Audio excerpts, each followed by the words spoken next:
In a world dominated by male messiahs, Jacob Frank had a surprising answer to the question of succession: his own daughter, Eva, a figure of power, mystery, and controversy. In our last episode, Jacob Frank, the self-proclaimed messiah, had established an opulent court in Offenbach, mesmerizing followers and attempting to influence European politics. But as his health began to wane, a critical question arose: who would inherit the mantle of the living God? The answer, even for a figure as unconventional as Frank, was startling. In a world dominated by male prophets, rabbis, and messiahs, Jacob Frank had a truly revolutionary answer to the question of succession: his own daughter, Eva, a figure of immense power, profound mystery, and enduring controversy. Eva Frank was groomed not just to lead, but to embody the divine feminine. How did this young woman come to hold such an unprecedented position in a patriarchal age? And what became of a messianic movement when led by a woman? Born in 1759, Eva Frank was not merely Jacob Frank's daughter, she was a central pillar of his entire messianic vision from a very young age. Frank meticulously groomed her, presenting her to his followers as the Lady of Zion, a reincarnation of the Shekinah, the divine presence in Kabbalistic thought, or even a manifestation of the biblical Eve.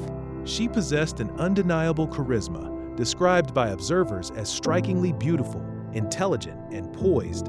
From her youth, she was at the center of the Frankist court, participating in rituals, receiving homage, and traveling with her father.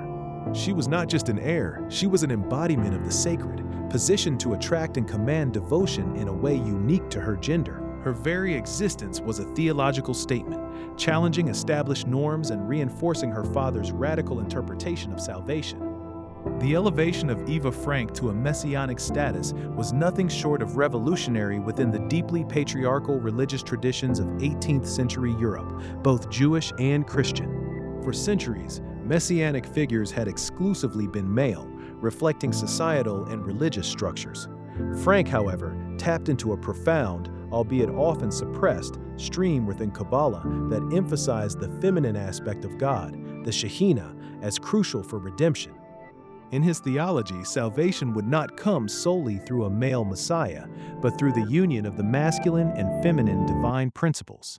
Eva, therefore, was positioned as the living embodiment of this feminine divine, a virgin of salvation whose purity and leadership were essential for the spiritual restoration of the world. This made her not just a successor, but a theological innovation, reframing the very nature of messianic redemption.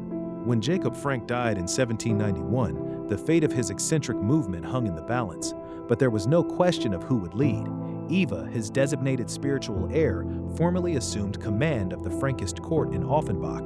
At just 32 years old, she became the undisputed leader of a complex international religious movement, managing its elaborate rituals, its extensive finances, and its network of followers spread across Europe. She received the same reverence and titles previously accorded to her father, with adherents referring to her as Madame Frank or the Holy Mistress. For a time, the court continued its grand operations, albeit with a slightly different flavor. Eva maintained the facade of luxury and power, demonstrating a remarkable resilience and dedication to her father's legacy. Despite her strong will and undeniable spiritual authority, Eva faced immense challenges. Jacob Frank's unique, almost hypnotic charisma was irreplaceable. He had a singular ability to inspire absolute devotion and, crucially, to extract vast sums of money from his followers. Eva, while revered, struggled to replicate this financial prowess. The upkeep of the lavish Offenbach court, with its servants, horses, and constant entertaining, was astronomically expensive. Funds dwindled, and the wealth accumulated by her father began to dissipate. Furthermore, the political landscape was shifting rapidly with the French Revolution, making European potentates less interested in esoteric messianic movements. Eva spent years trying to maintain the mystique in the finances, often borrowing heavily and selling off assets, fighting a losing battle against the inevitable erosion of a community built on one man's singular personality. By the early 19th century, the financial situation in Offenbach became untenable. Eva Frank and her remaining followers plunged into serious debt. The once grand court was seized by creditors, and Eva herself was even briefly imprisoned. The public Frankist community in Offenbach essentially fragmented, its visible presence crumbling under the weight of financial ruin. It marked the end of the public courtly era of Frankism. Yet, remarkably, even in destitution, a small core group of followers remained fiercely loyal to Eva until her death in 1816. Their unwavering devotion, despite the collapse of their leader's earthly kingdom, speaks volumes about the profound spiritual hold Frankism had on its adherents. Though the public court faded, Frankism did not disappear. It retreated into the shadows, leaving behind a complex and debated legacy that continues to resonate.